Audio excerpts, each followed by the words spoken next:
Can you ham bone? What's that?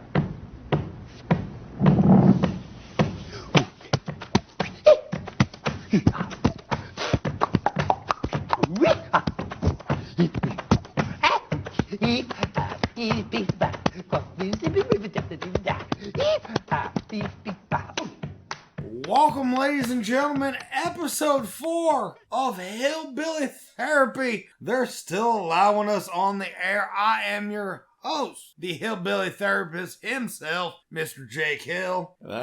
I'm Dan Fraley. Got to bump in there real quick. Yeah, I was going to say, I was like, well, it's funny, I think in the first episode of the season, I completely forgot you were here. On the first one, I had to come back, and I think you were just ready to jump in. Yeah, I didn't forget that either. All right. My revenge. My bad. I start to think maybe it's just the voices in my head, and then I'm like, nope, there's another person in the room, Yes, so that's a good thing. You can actually see this one. Hey, I told you not to talk about those. Yeah. I'm pretty sure that my house is haunted, that's all I'm saying. Oh, dear. But they're nice. I mean, at least they're nice ghosts. Well, that's good. I woke up the other night from a night of drinking, and I found my house clean. Really weird. I think that was just your mother. That was her.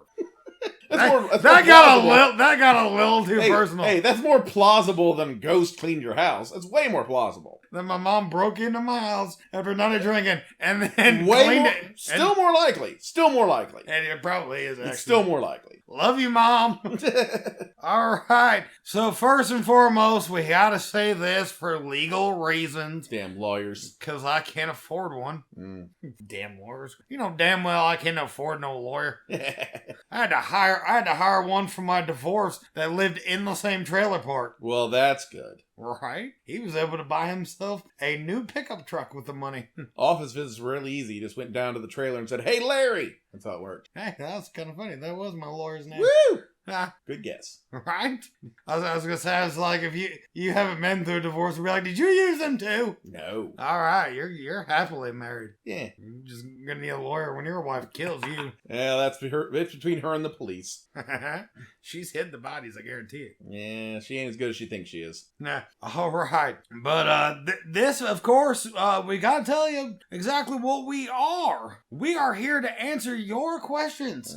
But most importantly, you got to send them in. Yep. And we've got some good ones this week. So why don't we just get right into the first one? Why the hell not? Because we're just going to dive right into the deep end of what the hell. Why not? Are you ready for this? Yeah, might as well be. All right, cue the NASCAR music because we're diving right in the highway to hell.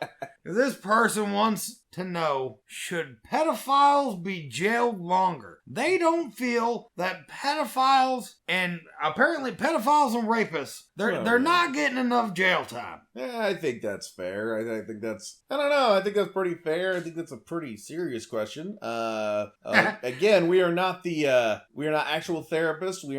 Nor are we actually lawyers. So I'm sure there's a lot of mitigating circumstances. That's your big word for the day. But word of the day, yay! Yes, mitigating. I'm pretty sure Pee Wee Herman never used that one, except in court. Point is... I was like, oh, he used it. Oh, yeah, he used a lot of things in a theater. Anyway, Aww. Yeah, he did it. He knows he did. He's a weirdo. Point is, I think they should, but again, I think the legal system in America is messed up, and there's a lot of things you got to consider, and lawyers and judges, and I don't think there's a pedophile-friendly judge out there roaming the countryside. God, but hope not. Well, not everywhere but Alabama. Well, Point is, unless you're a good swimmer. Yeah, apparently that is a way to get a. Yeah, if you're a really good swimmer, man, you can get away with some shit. But outside of Alabama and Missouri, you can.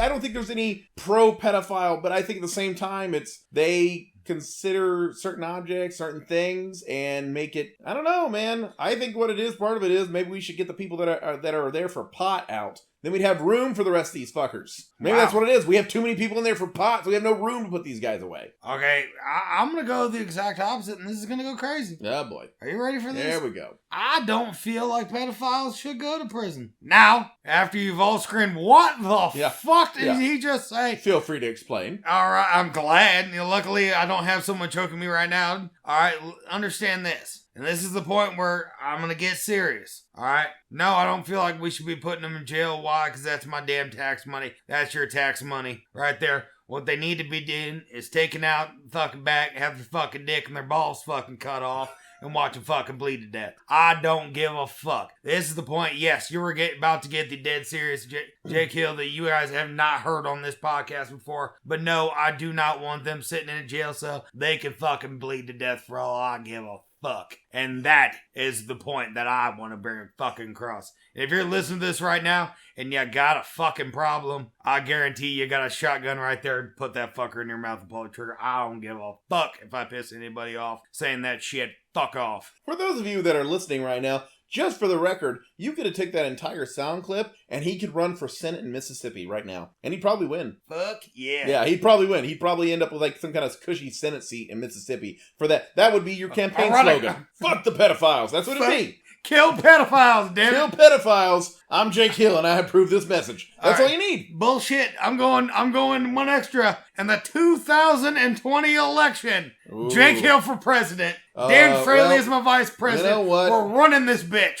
Okay, there's a couple things to consider there. One, I would say this. One thing, in the sane world, which we no longer live, it wouldn't work because you wouldn't be old enough. Why? How old are you? I'll be 32. You gotta be 35 to run for president. You really? Yes. Oh, it's well-established law. Two. All right, 2024. But I'm running for goddamn president. But I would say that, but I also say that, again, that's what the insane world. Remember, Alabama almost elected a pedophile to Senate. Trump is our president. There's really no sanity anymore. Anything can happen. I'm ready to jump. I'll do it. Let's fucking do it. Let's do it. I guess, then again, you gotta be 35 to be elected president. It doesn't say anything about that. You gotta be 35 to run for president. Oh yeah, I can run for every year. God damn it. There's a. So if you're out here and you would like to donate to the Hillbilly Therapy presidential campaign, please send all money to some fucking poor person, because we should not fucking run this country. Because Jesus Christ. I'm now announcing that I'm making a very extreme thing and putting the beer down for the night, because I apparently have drank way too much tonight. I mean, because if you think about it, technically anybody can run for president. I mean, you're not going to win, but you can run. I mean, the Libertarian Party has a candidate every cycle, and it's hilarious, but... All right, Libbies. Yeah. Oh, yeah, I'll piss off libertarians. I don't care. What the hell is a libertarian? Exactly. They're Republicans. They're Republicans. Good. I wasn't the only one that thought that. They're Republicans who want to shoot up. That's what they are. That's pretty much it. They want to do drugs and... Oh, okay. Yeah, drugs. Man, you really got to be worried when you use things like stoned in the last episode. Now you're using shooting. And I'm like, I love to shoot. No, Republicans want to actually shoot. Libertarians want the freedom to just shoot drugs in the middle of a library. That's the difference. They just want to be able to do drugs. That's different. Yeah. But then again, we would be running with the fucking kill pedophiles, platforms. That'd be the main plank of the platform. Would be that one. I was gonna say, it was like they may let us onto that crazy train. Oh, I wouldn't doubt it. Yeah. They allow pretty much anything. Now, this next one, I'm not sure exactly what this person meant. I tried to get them to alliterate, and they did not get back to me, but they want to know, what is wrong with the dating world in 2019? And it's hard because, Dan, you have been happily married to a wonderful woman, because I'm scared of her. Yeah, you should So be. I will say nice things like this on record, so that when she does kill you, she ain't coming after me next. Self-preservation. Exactly. But so I'm gonna preface this by saying this. Yes, I am married. I've been married now for about 5 years, and so I'm not the one to talk about this. When I was in college, I didn't date much. I dated people I went to college with, pretty safe, didn't really have any wackos. So in this case, I'm gonna do a rare thing. Good fucking for you. Yeah, I'm gonna do the nice thing, and I'm gonna do the right thing in this situation, and a rare thing that I don't often do. And I'm gonna step back, and I'm gonna let Jake answer this one, because to me, this is more in his wheelhouse. So I want to hear what Jake thinks. All right, so the recently in the last couple of years divorced man is going to say what's wrong with the dating world. Now I'm gonna piss off half the people that are listening. All right, are you ready for this one? All right, you want to know what the problem is? Fucking men. Yeah, fucking shocker that the man is out here. Yes, I hear all the women right now going, hell yeah. Yes, because the biggest problem is men are fucking assholes. We've brought up Mr. fucking Brock Turner and shit like that. We've got people out there. hell, in Hollywood and everything else, we've had people fucking Louis C.K. fucking jerking off in front of that.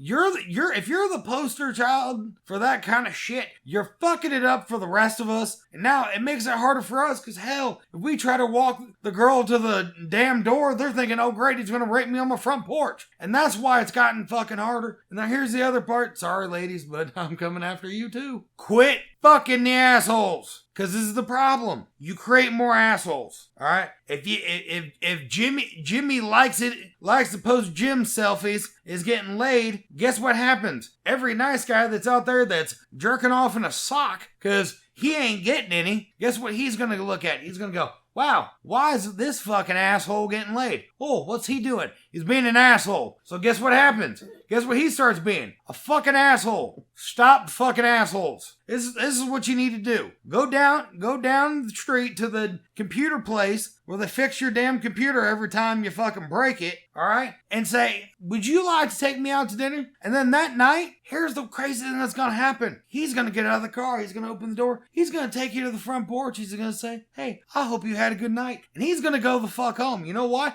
He wasn't expecting to get laid that night. Why? Because he's a great fucking guy. He'll probably take you out to the nicest fucking dinners for like 2 fucking months till you have to have the conversation, why aren't we having sex?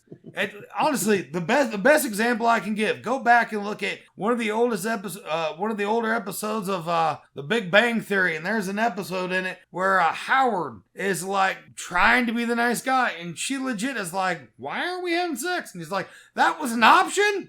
Like, those are the kind of guys. Be nice to those guys, and you're going to start finding out. You're going to be like, wow, I went on 4 dates, and I didn't even have to put out, and I got good shit. Why? Because that fucker's got money. Now, the point that honestly he's making here, and it's a really good point. I found this out in college. I heard this a lot in college, and here's the thing that most women, not all, but most women need to remember, is that idea. First of all, some women like the bad boy. And in high school, I understand that. I get the idea of them living dangerously. Like, they live with their parents, but they still show up at like 1 a.m. because their parents are absent. I get that. But the time you get to college, you end up in your 30s and whatnot, quit going for the bad boy because you think you can change him. You can't. It's not fucking Nicholas Sparks. Right. That's right. We made the reference in the first season. I'm coming back to this. And we're back to Nicholas Sparks. Yes, fuck Nicholas Sparks. But the idea that you're going to get some complete asshole and he's just gonna change because he wants to be with me, with hair gel sticking out of his fucking visor, named Chad, because they're all named Chad, and he's gonna be like this. What Chad hurt you? Oh no, there's statistically Chad or Kyle. You know, he has a Monster Energy tattoo in his arm. You're pretty sure he's been arrested for assault no less than 3 times. That guy is not gonna become the suburb dad. You know what he's going to be? He's going to be a 45-year-old man with a monster tattoo and an assault record. That's what he's going to be. Don't do that. Go for a nice guy who you like instead of trying to change an asshole. That's the difference. Amen.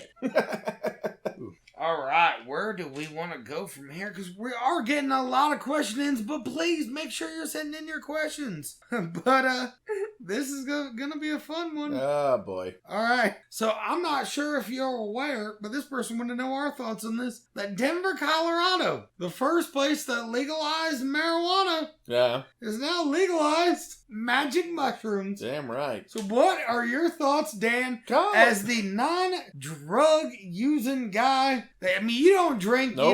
you don't no do drugs, no smoking, no drinking. So what are your thoughts? And that Denver, Colorado said, fuck it, let them do mushrooms. I think Colorado is playing like the world's largest game of poker, because I think they're seeing what other states are doing, like Alabama, and of course our lovely state of Ohio. They're passing laws about abortion, and meanwhile I think that Colorado sees this and sees it some kind of game, and they're going, oh yeah, we're gonna raise you mushrooms. And then someone like Michigan's gonna pass like a law about, like, I don't know, you can't get an abortion without seeing the picture of a baby, the picture of the ultrasound, And Colorado's going to go, fuck it, heroin. Like, that's what they're going to do. They're just playing games here. They're trying to get people to move to Colorado, so they just keep throwing down new cards. Like, oh, you want a new law that says that we can drill on, we can drill wherever the hell we want for oil? Colorado's going to go, you know what I'm thinking? Free money. Like, they're just going to keep throwing new cards out there, getting people to come to Colorado. That's my opinion. I think Colorado's playing a really fucked up game that ain't fucking helping any of us, because this is what's happening. Because you know what happened when they started legalizing marijuana? What did everybody say about marijuana? It's a gateway drug. Oh, yeah. Now guess what? Now Denver's like, you know what? Fucking let me use mushrooms. Like you said, they'll be like, all right, heroin next strike. God damn it. You are a gateway drug, Denver. God damn it. But here's the thing. You're not fucking helping the case. But if you live in Colorado and you're not actively skiing... By the way, I'd like to apologize for your speakers that may have blown at that last little bit. Because I can see on our computer the sound that just went, woo! Yeah. If you're wearing headphones right now, you hear us a lot quieter because your eardrums have been blown. And again, we're not real doctors. Go see a real one. But I think that's what it is. I think it's Colorado, man. They're just they're playing the game. And other states like around this country, let's call them the states that seceded. And they're turning around and just trying all these backwards laws. And Colorado's the one going, hey, I got an idea. Let's try the opposite of that. You know? What the hell seceded? The South? Oh! Everything below Kentucky, basically. We have had this discussion many times. We have. Stop using big words that I don't know. Or at least put the damn thing up on the dictionary.com for me. Yeah, I'll supply flashcards next time. Thank you. But that's what I'm saying. Like, I think that's what they're doing. They're playing poker. And everyone's going like, I'm going to do this dumb thing. And Colorado goes, I'll raise you one better and do a good thing. Your move, Mississippi. And then Mississippi goes, let's teach about Jesus in schools. And Colorado go, not where I was going with it. Let's see here. Teach about Jesus in schools. Let's raise free college. Like, wrong way. It's like a really weird auction. And the only people that are winning are in Colorado right now. So good luck to them. I'm happy for them. I'm not so happy about us. But that's the mushroom-loving Americans. Honestly, the best part about it is, like, how many times have you ever really heard of someone being, like, arrested for mushrooms? That's the weird part. It happens. Does it really? It does. I've never once, like, you see all these things, like, on Facebook and in the news where, like, they busted them with 90 pounds of cocaine. You're never like, they busted them with a sandwich baggie of mushrooms. But the thing is, you can say... you've never heard that. The thing you can say about the people on mushrooms, though, is you can always say, like, there's always these people smuggling or whatever with cocaine or heroin or whatnot, and that, again, is a serious issue. And on the other end, you've never heard of a story of someone being violent or being arrested for mushrooms. You know why? Because they're probably high on mushrooms and think that a giant purple dragon's trying to arrest them, which is the coolest thing they've seen that day, and they go willingly. That's why. Not gonna lie, I feel like that'd be the coolest thing. That would be. You get arrested by Puff the Magic Dragon, you're gonna have a good day. Puff the Magic Dragon. Puff the Magic Dragon, that damn right. That explains that movie so much better now. It does. They were all on drugs when they made it, and pretty much all of it. We're talking about the first one or the second one? What? There was two of them? Yeah. The movie. I remember the old movie, the old animated movie. They made like a new one that was a little bit more violent, I think. Hell with new ones. It wasn't Disney. Maybe it wasn't. I don't know if you're listening to this right now and you know what the flying fuck I'm talking about. If we've already discussed that, I've been drinking too much. If you know what's going on, please send us a message to Hillbilly Therapy and say, hey, it's called Pete's Dragon. Yeah, if you're up on your Puff the Magic Dragon fan fiction, you correct us. I don't know. We'll take it. Whatever. It's called Pete's Dragon, fucker. I would love if that was an actual letter. I would really love that. I'd frame that. It's called Pete's Dragon, fucker. Sincerely, Reverend Stoop. All right.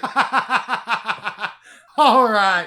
I believe that is another episode down of Hillbilly Therapy. We're just going to apologize because, good Lord. But I've said this before. I've said this again. I am your Hillbilly Therapist, Jay Kill. He's Dan Fraley. You ain't got to go home, but you got to get the hell out of here. Y'all have I love her, and I know she loves me.